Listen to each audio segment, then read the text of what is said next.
কাশেম হত্যার প্রতিবাদে ধামরায় বিক্ষোভ ও মানববন্ধন। শাইনি চুলে এখন হবে সব হেয়ারস্টাইল। সিল্কোর দ্বিগুণ শাইনি চুল প্রতিদিন। ঢাকার ধামরায় কাশেম হত্যার বিচারের দাবিতে বিক্ষোভ ও মানববন্ধন অনুষ্ঠিত হয়েছে। কাউলিপাড়া বাজারে আয়োজিত এই কর্মসূচিতে বিএনপির নেতাকর্মীরা উপস্থিত ছিলেন।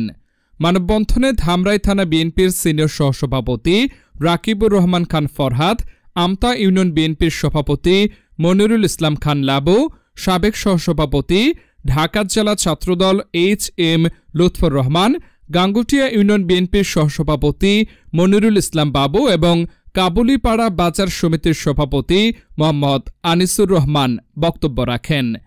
বক্তারা দ্রুত কাশেম হত্যার সঙ্গে জড়িতদের গ্রেপ্তার ও ফাঁসির দাবি জানান।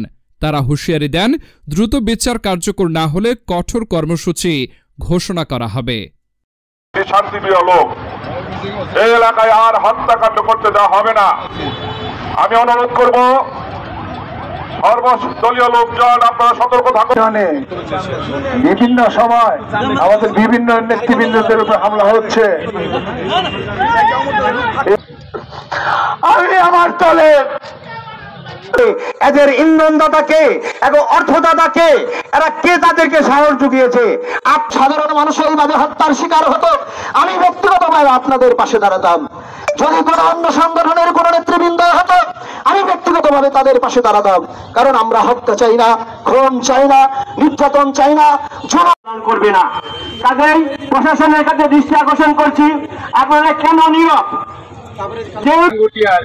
এবং কাউলিপাড়া নবগ্রামের বাজার কমিটি নেতৃবৃন্দ সহ তাকে আক্রমণ করা হয় এবং ধারালো অস্ত্র দিয়ে তাকে আহত করে নির্মমভাবে তাকে ভুলণ্ঠিত করে দেওয়া হয়।